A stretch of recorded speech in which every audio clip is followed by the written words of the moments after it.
Hello anime lovers, स्वागत है आपका वाइपर एनीमे एक्सप्लेन्ड चैनल पर। और आज हम देखेंगे डेंडेडन के एपिसोड नंबर 11 को। अगर आपने इसके पिछले एपिसोड्स नहीं देखे हैं तो पहले उन्हें जरूर देख लीजिए। तो चलिए जानते हैं इसकी आगे की कहानी को बिना किसी देरी के। अब तक हमने देखा कि मोमो के घर पर जीजी नाम का एक लड़का आता है। ओकारुन सेइको से पूछता है कि ये लड़का कौन है, जिस पर सेइको बताती है कि ये मोमो का चाइल्डहुड फ्रेंड है और उसका पहला क्रश भी। जो सुन ओकारुन को टेंशन होने लगती है। वो सोचता है कि ये दिखने में कितना कूल है और मोमो को ये पसंद था, तो इसमें जरूर कुछ बात होगी। तभी जीजी अपना मुंह फाड़कर चिल्लाने लगता है, जो देख सबको पता चलता है कि ये कोई सीरियस टाइप नहीं है, बल्कि बहुत ही मुंहफट है और मजाकिया है। सेइको जीजी का घर में स्वागत करती है और मोमो पूछती है कि यहाँ चल क्या रहा है, जिस पर सेइको बताती है कि आज से ये हमारे साथ ही रहेगा इसी घर में। जो सुन मोमो गुस्से में चिल्लाने लगती है। ये जानकर ओकारुन को और ज्यादा टेंशन हो जाती है। वहीं आयरा को लग रहा था कि ये कोई नया डीमन होगा और मोमो ज्यादा लोगों को इकट्ठा कर रही है ताकि वो सब मिलके दुनिया का खात्मा कर दें। वो मोमो को धमकी देती है कि एक बार एलियंस वाली प्रॉब्लम खत्म हो जाए फिर उसका निशाना मोमो पर होगा। आयरा फिर ये कहकर भाग जाती है कि डीमंस से लड़ने के लिए वो भी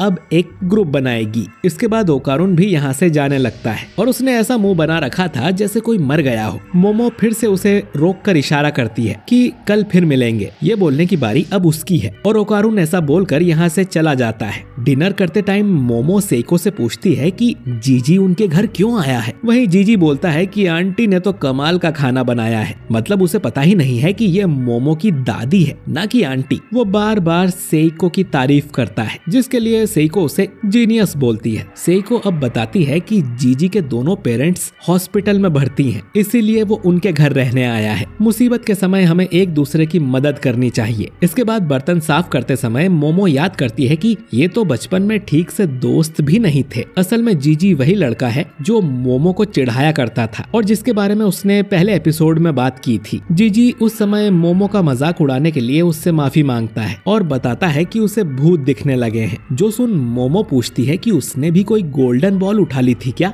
लेकिन जीजी को गोल्डन बॉल के बारे में कुछ नहीं पता था। वो बताता है कि जब ये मिडिल स्कूल में थे तभी जीजी की फैमिली माउंटेन में रहने चली गई थी। जीजी को वो जगह बहुत पसंद थी और वहाँ उनका घर भी काफी बड़ा था, लेकिन जीजी को वहाँ कुछ अजीब महसूस होता था। वो इस बारे में अपने पेरेंट्स को बताता था, लेकिन वो उसका यकीन नहीं करते थे और जीजी रोज खुद से ही झूठ बोला करता था कि उसने कुछ नहीं देखा। लेकिन फिर एक दिन एक भूत बिल्कुल जीजी के सामने आकर खड़ा हो गया और तब से वो भूत जीजी को रोज दिखने लगा। उस दिन के बाद से जीजी के पेरेंट्स की तबीयत भी खराब हो गई, तो जीजी ने कुछ फेमस स्पिरिट मीडियम्स को अपने घर बुलाया ताकि वो झाड़ फूक कर उस भूत को घर से भगा दे। लेकिन उन 5 में से 3 लोगों ने अपनी जान दे दी। बड़े बड़े महारथी भी उस भूत को नहीं भगा पाए और उन्होंने जीजी से कहा था कि सेइको अब उसकी आखिरी उम्मीद है। वहीं सेइको तो इधर टर्बो ग्रैनी के साथ कार्टून देख रही थी। मोमो को अब सारी बात समझ में आ जाती है और वो कहती है कि अच्छा हुआ जीजी यहाँ आ गया। जीजी फिर से मोमो से माफी मांगता है बचपन में उसका मजाक उड़ाने के लिए। मोमो उसे माफ कर देती है और बोलती है कि भूत की टेंशन ना लो, मेरी दादी उसे लात मार के भगा देगी। जो सुन जीजी चौंक जाता है कि ये मोमो की आंटी नहीं बल्कि दादी है। अब सेइको बोलती है कि मैं कुछ नहीं करने वाली, मैंने बताया था कि मेरी पावर्स सिर्फ इसी शहर में चलती है, तो ये काम मोमो को ही करना होगा। जीजी को अचानक ही भूत दिखना शुरू हो गए, तो इसमें जरूर दूसरी गोल्डन बॉल का कुछ कनेक्शन होगा। अगर मोमो ये काम करेगी तो सेइको उसे जितनी चाहे उतनी यूनिफॉर्म्स दिलवा देगी। अगले दिन जीजी भी मोमो के स्कूल में भर्ती हो जाता है। टीचर सबको बताता है कि जीजी के पेरेंट्स हॉस्पिटल में हैं और वो बहुत दुखी है, तो हमें उसकी हेल्प करनी चाहिए। वहीं जीजी तो लड़कियों पर लाइन मारने और उनसे नंबर लेने में बिजी था। अपनी मजाकिया हरकतों से जीजी सबको अपना दीवाना बना लेता है, मोमो की दोनों सहेलियों को भी। जीजी पूरी क्लास को ये भी बताता है कि वो और मोमो साथ में रहते हैं। जो सुन सबको लगने लगता है कि ये रिलेशनशिप में है और मोमो जीजी का गला दबा देती है। वहीं इधर बेचारा ओकारुन मायूस था। जीजी के आने से उसे बहुत जलन हो रही थी। वो सोचता है कि मोमो कहीं फिर से उसे पसंद ना करने लग जाए।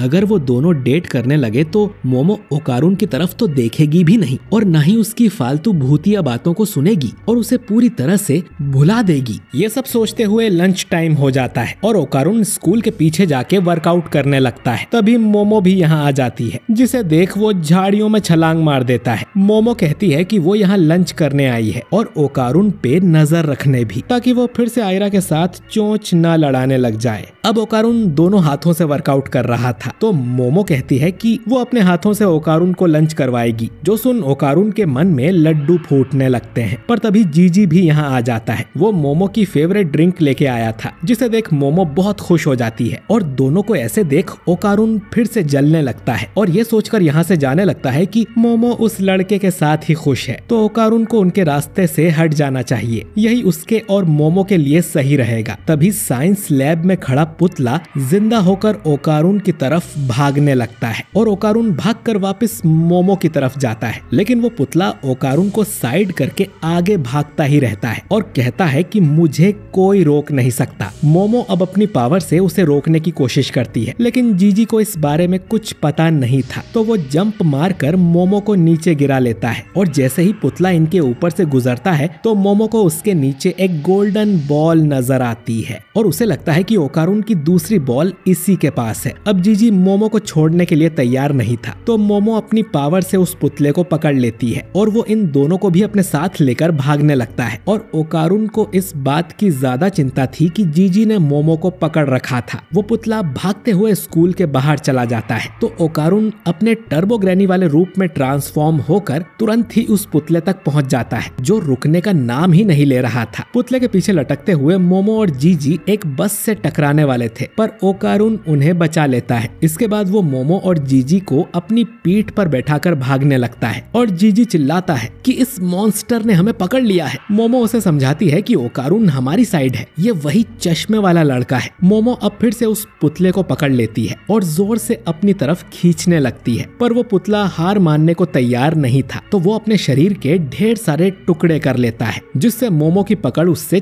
छूट जाती है और वो टुकड़ों को जोड़कर फिर से भागने लगता है और ये लोग उसे खो देते हैं। इसके बाद ओकारुन वापस अपने नॉर्मल रूप में आ जाता है, जो देख जीजी हैरान था। ओकारुन पूछता है कि अब हम क्या करें, वो किस तरफ गया है हमें ये भी नहीं पता। अब मोमो के हाथ में कुछ था जिसे वो मुक्का मारती है और इन्हें उस पुतले के चिल्लाने की आवाज आती है। आवाज का पीछा करते हुए ये लोग एक कबाड़ खाने में जाते हैं, जहाँ इन्हें वो पुतला मिल जाता है। ओकारुन पूछता है कि मोमो को कैसे पता ये यहाँ पर होगा। मोमो अब बताती है कि जब उसने खुद के टुकड़े किए थे तब मोमो ने उसका हाथ पकड़ लिया था, वो इसी को मुक्का मार रही थी, जिससे उसे पुतले के चिल्लाने की आवाज आने लगी। मोमो उस पुतले से कहती है कि हम तुम्हें कोई नुकसान नहीं पहुंचाना चाहते, उन्हें बस उसकी गोल्डन बॉल देखनी है, जो कि शायद उसके दोस्त ओकारुन की है। तभी इन्हें कबाड़ में एक लड़की की आवाज आने लगती है, जो किसी तारो को बुला रही थी। असल में इस पुतले का नाम तारो है। तारो अब उस कबाड़ में कुछ ढूंढने लगता है। कुछ देर में वो अपनी ही जैसी एक फीमेल डॉल को बाहर निकालता है, जिसका नाम हाना है। हाना तारो से पूछती है कि वो खुद को खतरे में डालकर यहाँ क्यों आया, जिस पर तारो कहता है कि वो उससे बहुत प्यार करता है। उसके मिलने के बाद से उसकी पूरी जिंदगी ही बदल गई। उसकी दुनिया पहले ब्लैक एंड व्हाइट हुआ करती थी, लेकिन अब कलरफुल है। हाना कहती है कि वो बहुत पुरानी हो चुकी है, इसीलिए उसे फेंक दिया गया। तारो को वापस लौट जाना चाहिए, वरना उसे भी कचरे में फेंक दिया जाएगा। तारो कहता है कि उसे फर्क नहीं पड़ता, अगर उसने अभी कुछ नहीं किया तो उसे पूरी जिंदगी पछतावा होगा और वो हमेशा हाना के साथ रहना चाहता है। तारो की ये सब बातें ओकारुन को जाके लग रही थी, जिससे वो समझ जाता है कि वो भी मोमो को लाइक करता है और वो फैसला करता है कि वो भी मोमो के लिए इतनी जल्दी गिव अप नहीं करेगा। और ये एपिसोड यहीं पर